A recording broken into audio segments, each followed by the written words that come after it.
dilakukan. Kalau tidak dilakukan, hajinya tidak sah. Dan tidak boleh digantikan dengan dam.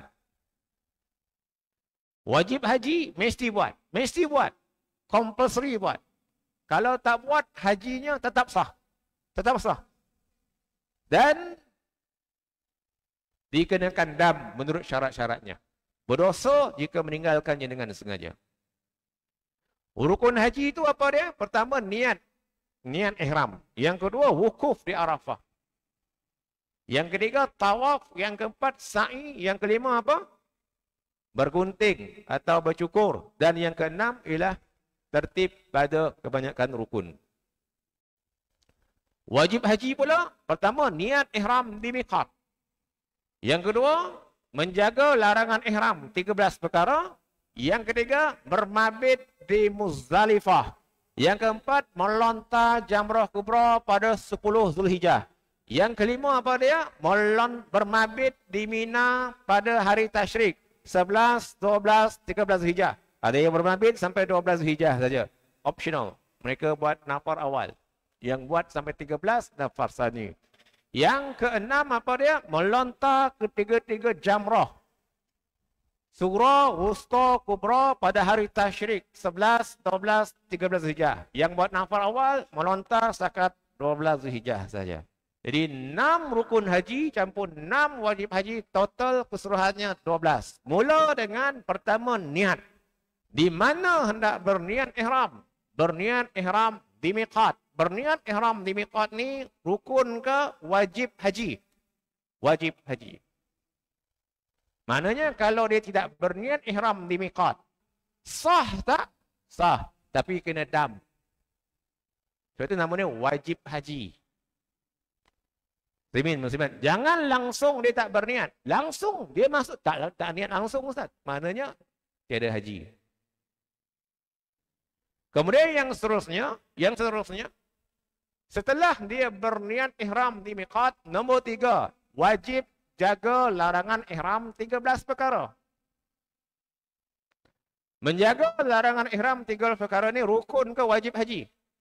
Wajib haji. Seterusnya nombor 4. Nombor 4. Tuan-tuan dan puan akan dibawa pergi ke Arafah untuk wukuf. Wukuf di Arafah ni rukun ke wajib haji? Rukun. Boleh faham?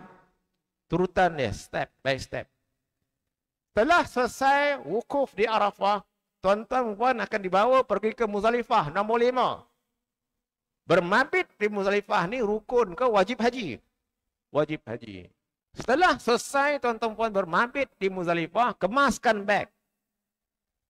Tunggu bas pergi ke Mina untuk melontar jamrah kubra 7 biji. Melontar jamrah kubra 7 biji, pekerjaan nombor 6 ni wajib haji ke rukun haji? Wajib haji. Setelah tuan-tuan puan melontar 7 biji jamrah kubra pada 10 Zulhijjah, tuan-tuan puan akan bergunting atau bercukur. Bagi lelaki, afdal bercukur. Nombor 7. Bercukur di rukun ke wajib haji? Rukun. Setelah tuan-tuan puan bercukur, bergunting, maka terhasillah tahallul awal. Tahallul awal ni rukun ke wajib haji? Tak ada. Jangan buat bid'ah pula, tambah-tambah. Tak ada.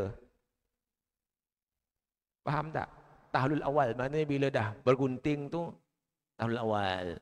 Maknanya 13 larangan ihram tadi, gugur 10-nya. Tinggal lagi apa? 3. 3 tu apa? Bersubuh, ingat. Pertama, muqaddimah persubuhan. Yang kedua, barulah bersubuh. Nombor 3 apa dia? Hal yang berkaitan dengan nikah, kahwin. Muslimin, muslimat, kan?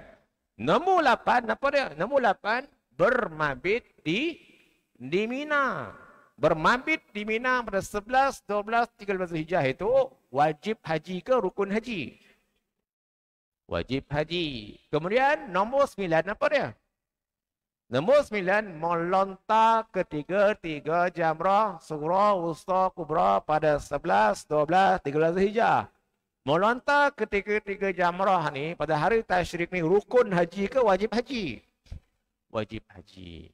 Kemudian nombor 10, tuan-tuan balik ke Mekah. Balik ke Mekah untuk apa? Tawaf. Tawaf tu rukun ke wajib haji? Rukun. Selepas tawaf, tuan-tuan akan sa'i. Lepas tawaf, sa'i. Sa'i itu apa? Rukun ke wajib haji. Kemudian tertib pada kebanyakan rukun. Tertib pada kebanyakan rukun tu maknanya selesailah pekerjaan haji ikut